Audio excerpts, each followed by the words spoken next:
आज मराठा आंदोलक मनोज जरांगे पाटील यांनी सरकारला पुन्हा येत्या काही दिवसांमध्ये मी आंदोलन उभं करणार असल्याचा इशारा दिला आहे आणि याच संदर्भात माझ्यासोबत ओबीसी नेते नवनाथ आबा वाघमारे आहेत.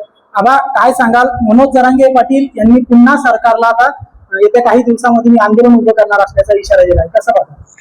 खरं तर मनोज जरांगे यांना जे पाहिजे ते राज्य सरकारच्या माध्यमातून मिळालेलं आहे आणि विशेषतः त्यांच्या जवळच्या कार्यकर्त्यांना त्यांना हजारो कोटींचे गुत्तेदारीचे कामं मिळालेले आहेत.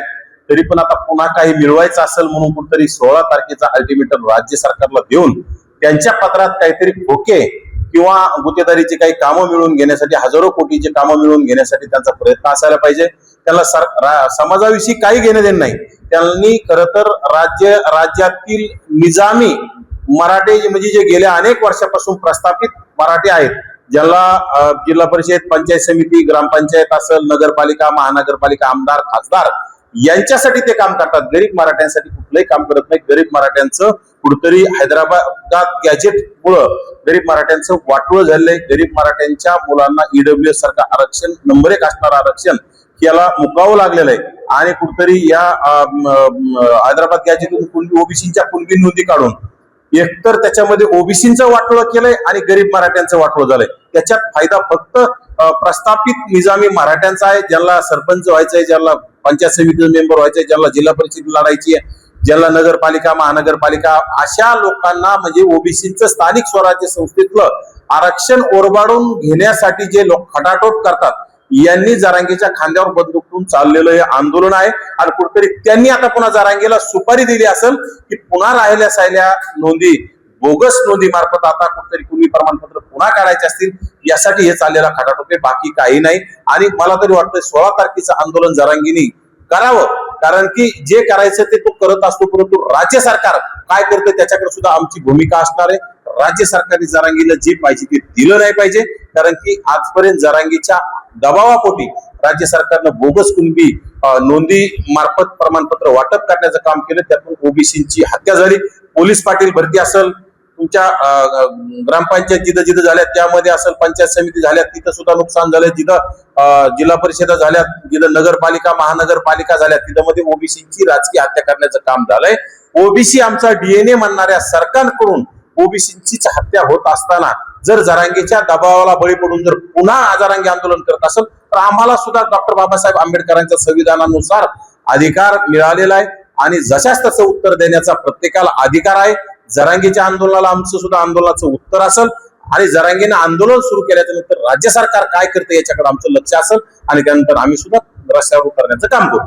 आज पुन्हा त्यांनी मुख्यमंत्री देवेंद्र फडणवीस यांच्या कामकाजावर नाराजी व्यक्त केली आहे, कारण ओबीसी समाजाला जे काही ठिकाणी प्रमाणपत्र मिळालेले आहे मात्र त्याचे अद्याप काही ठिकाणी व्हॅलिड होत नाहीये, यावर सुद्धा त्यांनी नाराजी व्यक्त केली आहे मुख्यमंत्री फडणवीस यांच्या कामकाजावर. एकतर फडणवीस काय झालंय, राज्यामध्ये बोगस नोंदी मार्फत, जरांगेच्या म्हणण्यानुसार बोगस नोंदी मार्फत जर कुणबी प्रमाणपत्र वाटप झाले तर फडणवीस चांगले, आणि जर ओरिजिनल ज्यांच्याकडे नोंदी आहेत त्यांना कुणबी प्रमाणपत्र मिळत असतील आणि बाकीच्यांना बोगसवाल्याला जर मिळत नसतील तर फडणवीस वाईट आहेत आणि फडणवीसवरती टीका करणार.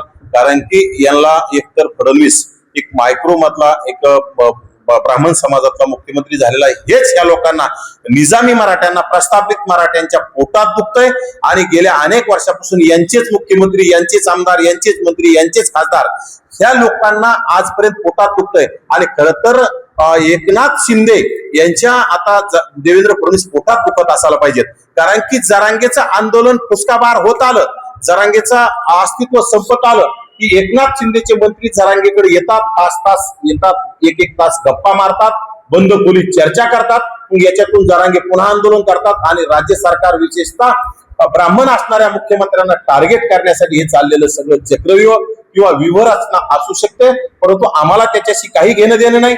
आम्हाला आमचं अस्तित्व टिकवण्यासाठी आम्ही झगडतोय. आम्हाला राज्य सरकार, आम्हाला काही आमचं नाही, आम्हाला विरोधक बी काय आमचे नाहीत. आमच्या ओबीसीचं अस्तित्व टिकवण्यासाठी आम्हाला राज्य सरकार आमच्या पाठीत खंजीर खुपसत असेल तर आम्ही राज्य सरकारच्या विरोधात बोलणार. आणि विरोधी पक्षातले लोक जर जरांगेला सपोर्ट करून जर ओबीसीचं अस्तित्व संपत असेल तर त्यांना सुद्धा त्यांची जागा दाखवल्याशिवाय आम्ही स्वस्थ बसणार नाहीत. येणाऱ्या काळात ओबीसीचं अस्तित्व संपवणाऱ्या लोकांना आम्ही घराचा रस्ता दाखवणार आहोत. यापूर्वी राजेश टोपे असेल, लक्ष्मण पवार असेल, बच्चू कडू असेल, ज्या बच्चू कडूने महाराष्ट्राचा नेता म्हणून घेणारे बच्चू कडू आज त्याला मागच्या दारानं त्यांचं प्रहार गुंडाळून ठेवून कुठेतरी शिंदे गटात प्रवेश करावा लागला विधान परिषदेसाठी. म्हणजे ओबीसीच्या आंदोलनामुळे बच्चू कडूंचं किती वाटोळ झालंय, ओबीसीच्या विरोधात गेल्यामुळे बच्चू कडूंना किती झळा सोसावं लागल्या हे बच्चू कडूंना विचारलं पाहिजे. आणि बच्चू कडूंना ते येणाऱ्या काळात बच्चू कडू आता ओबीसी विरोधात बोललेले तुम्हाला कधीही दिसणार नाहीत. मागील काही दिवसापूर्वी सोशल मीडियावर काही चर्चा सुरू असल्याची चर्चा होती की विधान परिषदेवर मनोज जरांगे पाटील यांना नेमण्यात येणार अशी चर्चा होती. काय वाटतं? हे बघा, विधान परिषद मनोज जरांगेला दिली पाहिजे. एखाद्या पक्षाला जर वाटोळं करून घ्यायचं असेल पक्षाचं तर नक्कीच दिली पाहिजे. आणि मला वाटत नाही कुठलेही पक्ष देणार नाहीत, कारण की मनोज जरांगेला जर विधान परिषद दिली तर नक्कीच ओबीसी त्याच्यावर नाराज होईल. आणि मी सरळ आणि साधा आणि स्पष्ट बोलणारा माणूस आहे. मनोज जरांगेला विधान परिषद मिळू शकत नाही, लक्ष्मण हाकेला मिळू शकत नाही, नवनाथ वाघमारेला मिळू शकत नाही. हे स्पष्ट आहे ना. जरांगेला जर विधान परिषद दिली तर त्या पक्षाच्या विरोधात ओबीसी विरोधात जाणार. लक्ष्मण हाके आणि नवनाथ वाघमारेला जर विधान परिषद असेल, राज्यसभा काय जर दिलं तर नक्कीच मराठा समाज त्याच्या विरोधात जाणार.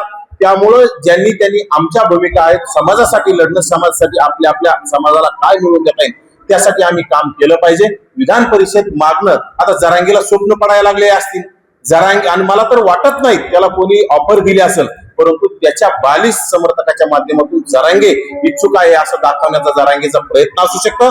जरांगेला विधान परिषदेचे राज्यसभेचे मंत्रिपदाचे स्वप्न पडू शकतात, परंतु त्याला काही भेटणार नाही एवढं मी कॉन्फिडेंटली सांगू शकतो.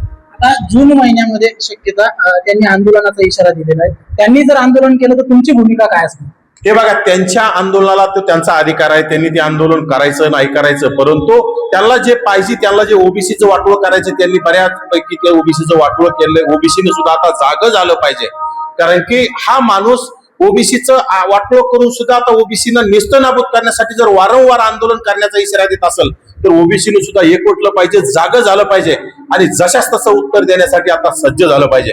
कारण की जर जरांगेने जून मध्ये आंदोलन सुरू केलं आणि जरांगेला काय होतंय, जरांगेला राज्यातून एकनाथ शिंदे सारखे लोक, शरद पवारांसारखे, रोहित पवारांसारखे लोक कुठंतरी त्यांना स्पॉन्सरशिप करतात आणि आंदोलन कुठतरी ओबीसीचं अस्तित्व संपवण्यासाठी हे लोक जरांगेच्या खांद्यावर बंदूक ठेवून ओबीसीचं अस्तित्व नेस्तनाबूत करण्यासाठी प्रयत्न करत आहेत. परंतु ओबीसीनं जागं झालं पाहिजे. त्या पक्षात काम करणाऱ्या लोकांनी त्यांना प्रश्न विचारला पाहिजे, जाब विचारला पाहिजे आणि येणाऱ्या काळात ह्या दोन्ही पक्षांपासून हरकत घेण्याचं काम त्या लोकांनी केलं पाहिजे. ओबीसीची कोणी कुठलाही पक्ष बाजू घ्यायला तयार नाही. राज्यातले सर्वच पक्ष ओबीसीची बाजू मांडत नाहीत. राज्यातले सत्तेतले मंत्री, ओबीसीचे मंत्री विशेषतः ओबीसीचं कुठलंही काय बोलायला तयार नाहीत. आज राज्यामध्ये ओबीसीची जातनिहाय जनगणना सुरू झाली, त्यामध्ये ओबीसीचा कॉलमच, त्याच्यामध्ये ओबीसीचा जातीचा त्याच्यामध्ये कॉलम नाही, तर ओबीसीची जातनिहाय जनगणना कशी मानावं त्याच्यासाठी एकही मंत्री बोलायला तयार नाही. ओबीसी मंत्री बोलायला तयार नाही, ओबीसी आमदार बोलायला तयार नाही. कुठतरी सरकारच्या दबावापोटी कुठतरी आपलं अस्तित्व टिकवण्यासाठी त्यांनी शांतता धरण्याचं काम केलं, हे योग्य नाही.